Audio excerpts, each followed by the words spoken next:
नमस्कार, जय जोहार। आप देख रहे हैं इंडिया टाउन न्यूज भारत की बात और मैं हूं आपके साथ सुधीर मिश्रा। स्वागत है आपका हमारे खास बुलेटिन राजधानी सरकार धानी में, जहां हम आपको छत्तीसगढ़ की महत्वपूर्ण खबरों से रूबरू कराएंगे। तो चलिए बुलेटिन की शुरुआत करते हैं, लेकिन उससे पहले एक नजर आज की हेडलाइंस पर। पूर्व मुख्यमंत्री भूपेश बघेल को बड़ा झटका, सेक्स सीडी कांड मामले को लेकर फिर चलेगा मुकदमा। सेशन कोर्ट ने पलटा सीबीआई कोर्ट का फैसला।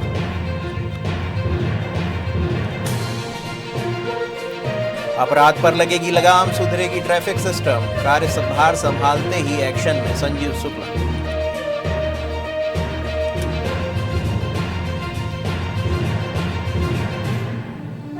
रायपुर साहित्य उत्सव 2026 का दूसरा दिन, साहित्य उपनिषद से एआई तक परिचर्चा।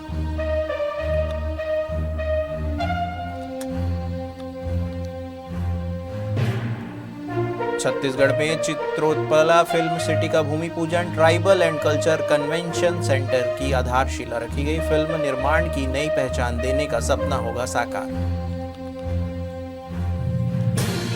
छत्तीसगढ़ के 11 पुलिस अफसर होंगे सम्मानित, कर्तव्यनिष्ठ सेवा के लिए पुरस्कृत। 10 अन्य अफसरों को सराहनीय सेवा पदक प्रदान।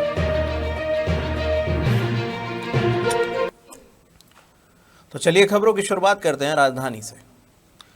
सीबीआई की एक विशेष अदालत ने शनिवार को मजिस्ट्रेट अदालत में उस वक्त आदेश को पलट दिया जिसमें छत्तीसगढ़ के पूर्व मुख्यमंत्री भूपेश बघेल को 2017 के अश्लील वीडियो के प्रसार से संबंधित मामले में बरी कर दिया गया था।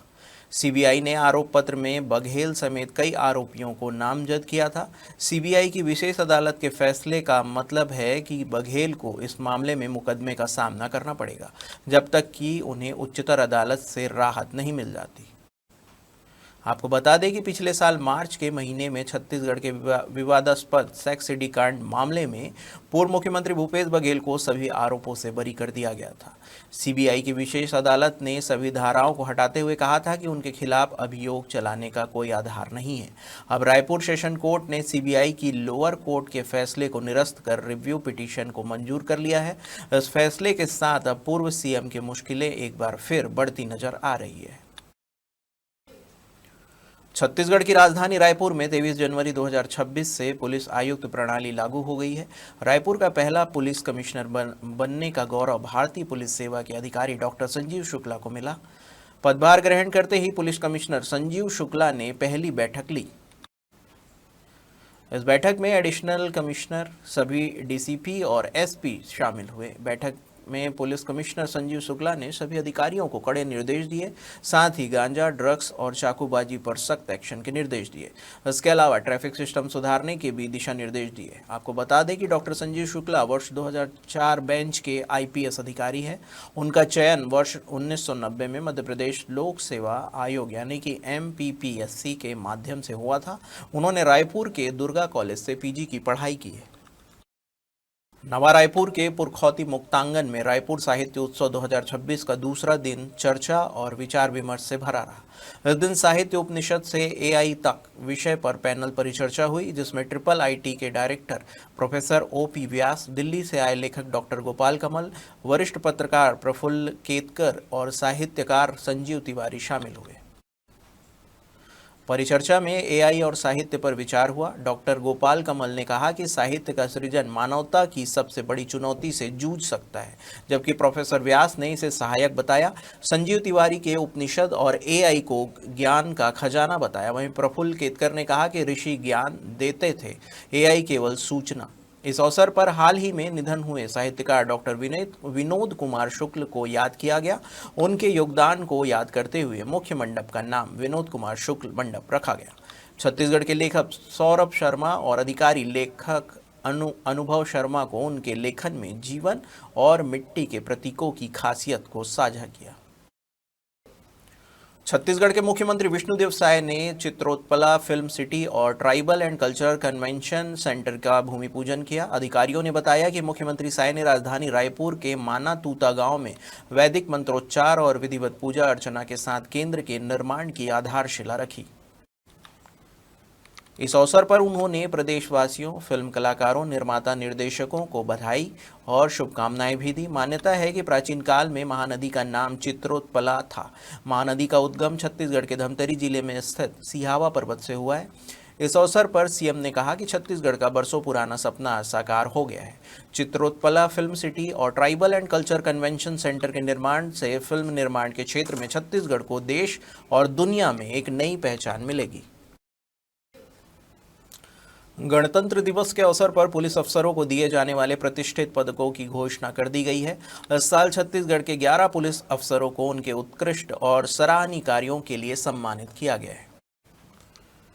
छत्तीसगढ़ से राम अवतार सिंह राजपूत को प्रेसिडेंट मेडल से नवाजा गया है। वे वर्तमान में एएसआई के पद पर पदस्थ हैं। लंबे समय से अनुशासित सेवा और कर्तव्यनिष्ठा कार्य के लिए उन्हें यह सम्मान दिया गया है। वहीं इस बार किसी भी पुलिसकर्मी को वीरता पदक नहीं मिला है। इसके अलावा राज्य के 10 सीनियर और युवा पुलिस अफसरों को सराहनीय सेवा पदक प्रदान किया गया है। इसमें वरिष्ठ आईजी से लेकर सहायक पुलिस अधीक्षक और कमांडेंट स्तर के अधिकारी शामिल हैं।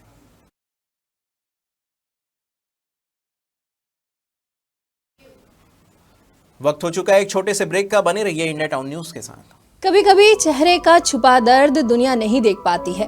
दाग, मुहासे, झाइयां सब आपके आत्मविश्वास को कम कर देता है, पर अब नहीं, क्योंकि Rukhsana glow and fair face pack जो दे आपकी स्किन को वो प्यार जो सिर्फ प्रकृति दे सकती है। हर लेयर को साफ करे, हर दाग को करे हल्का और आपकी मुस्कान फिर से लौटाए। Because you deserve to glow naturally. Rukhsana herbal beauty product Amazon, Meesho और फ्लिपकार्ट में भी उपलब्ध। ब्रेक के बाद आपका स्वागत है। चलिए बढ़ते हैं अगली खबर की ओर। अखिल भारतीय कांग्रेस कमेटी यानी कि एआईसीसी ने देश के 6 राज्यों बिहार, उत्तर प्रदेश, गोवा, नागालैंड, मणिपुर और मेघालय में ऑब्जर्वरों की सूची जारी कर दी है। इसमें छत्तीसगढ़ के 4 नेताओं को भी जिम्मेदारी मिली है। आपको बता दें कि छत्तीसगढ़ प्रदेश कांग्रेस के पूर्व अध्यक्ष मोहन मरकाम को उत्तर प्रदेश का ऑब्जर्वर नियुक्त किया गया है। उनके साथ ही अकलतरा विधायक राघवेंद्र सिंह और पूर्व मंत्री शिव डहरिया को भी उत्तर प्रदेश में संगठन सृजन अभियान की जिम्मेदारी दी गई है। वहीं पूर्व मंत्री उमेश पटेल को नागालैंड का ऑब्जर्वर बनाया गया है। कांग्रेस संगठन को जमीनी स्तर पर मजबूत करने के उद्देश्य से चलाए जा रहे संगठन सृजन अभियान के तहत यह सूची जारी की गई है। कांग्रेस अध्यक्ष की मंजूरी के बाद यह नियुक्तियां तत्काल प्रभाव से लागू कर दी जाएगी। छत्तीसगढ़ के भारतमाला परियोजना मुआवजा घोटाले में ईओडब्ल्यू ने 3 पटवारियों के खिलाफ पहला पूरक चालान पेश किया है। जांच के अनुसार मूल खसरों के दस्तावेजों में हेरफेर कर सरकार को करीब 40 करोड़ का आर्थिक नुकसान पहुंचाया गया। आपको बता दें कि भारतमाला परियोजना रायपुर विशाखापट्टनम प्रस्तावित इकोनॉमिक कॉरिडोर के भू अर्जन मामलों में इन पटवारियों ने भू माफियाओं के साथ मिलकर आपराधिक षड्यंत्र रचा था। आरोप है कि अधिग्रहित सरकारी जमीन को दोबारा निजी भूमि बताकर मुआवजा दिलाया गया। निजी जमीन के गलत मुआवजे बनाए गए और बैकडेट में खाता बंटवारा और नामांतरण के जाली दस्तावेज तैयार किए गए। आपको बता दें कि 25 अप्रैल 2025 को ईओडब्ल्यू ने छत्तीसगढ़ के 17 से 20 अधिकारियों के ठिकाने पर छापेमार कार्रवाई भी की थी। इनमें एसडीएम, तहसीलदार, पटवारी और राजस्व निरीक्षक समेत राजस्व विभाग के कई अधिकारी शामिल थे। 77वें गणतंत्र दिवस समारोह के उपलक्ष्य में रायपुर में भव्य साइकिल रैली का आयोजन किया गया। छत्तीसगढ़ और ओडिशा सब एरिया यानी कि कोसा ने sports enthusiastic association of Raipur के सहयोग से इस रैली का आयोजन किया। रैली में बड़ी संख्या में साइकिल प्रेमियों के साथ भारतीय सेना के जवान भी शामिल हुए। साइकिल रैली की शुरुआत रायपुर के करेंसी टावर चौक से हुई, जो करीब 40 किलोमीटर का सफर तय करते हुए नवा रायपुर स्थित सेंध झील पर समाप्त हुई। पूरे मार्ग में देशभक्ति के नारों का और उत्साह ने माहौल को जोश से भर दिया। इस आयोजन का उद्देश्य नागरिकों में देशभक्ति, भाईचारे, टीम भावना और शारीरिक फिटनेस के प्रति जागरूकता बढ़ाना रहा। रैली के समापन पर सेंध झील में भारतीय सेना के मिलिट्री बैंड ने देशभक्ति धुनों की शानदार प्रस्तुति दी, जिससे उपस्थित लोगों ने खूब सराहा।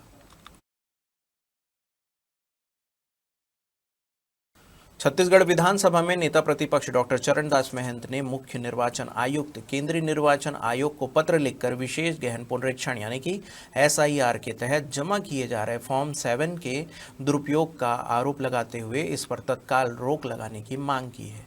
उन्होंने आरोप लगाया है कि इसके जरिए प्रत्येक विधानसभा से लगभग 20,000 वर्ग विशेष के मतदाताओं को मताधिकार से वंचित करने का प्रयास किया जा रहा है। नेता प्रतिपक्ष डॉक्टर महंत ने चिंता व्यक्त करते हुए कहा कि नाम काटने या कटवाने की यह कार्रवाई संयोग नहीं बल्कि एक सोची समझी लक्षित रणनीति है, जिससे विशेष समुदाय एवं विशेष धर्म के मतदाताओं को चिन्हित किया जा रहा है। उन्होंने ये भी कहा कि आम नागरिक इस सच से भलीभांति अवगत है कि देश का लोकतंत्र चुपचाप नाम काटने से नहीं चलता। अगर आज एक एक मतदाता को जानबूझकर डराकर उलझाकर उनके अधिकार छीने गए तो कल चुनाव की निष्पक्षता और जनादेश की पवित्रता दोनों पर आंच आएगी। रायपुर में बिजली वितरण कंपनी के प्रबंधन एवं मीटर रीडर संघ के पदाधिकारियों के बीच मीटर रीडरों की समस्या को लेकर द्विपक्षीय वार्ता आयोजित की गई। वार्ता में मीटर रीडरों की सुरक्षा, हालिया मारपीट की घटनाओं पर कार्रवाई, भुगतान प्रक्रिया की जटिलता, परिचय पत्र उपलब्ध कराने, स्मार्ट मीटर अपडेट से उत्पन्न समस्याओं और बिलिंग एप्लीकेशन में आ रही दिक्कतों को प्रमुखता से उठाया गया। इस दौरान प्रबंधन ने सुरक्षा संबंधी दिशा निर्देश जारी करने, रुके हुए भुगतानों को 10 दिन में और संभाग स्तर पर पहुंचे देयकों का भुगतान 6 दिवस में कराने, साथ ही आईडी कार्ड शीघ्र उपलब्ध कराने का आश्वासन दिया। इसके अलावा प्रबंधन ने स्मार्ट मीटर कंपनियों से समन्वय कर समस्याओं के निराकरण, बिलिंग सिस्टम की तकनीकी जांच, डेटा जमा करने की तिथि और 15 दिवस में बिलिंग की समय सीमा तय करने पर सकारात्मक रुख व्यक्त किया।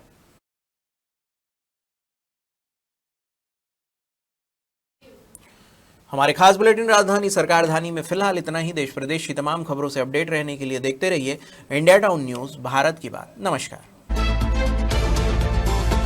आप देख रहे हैं इंडिया टाउन न्यूज, भारत की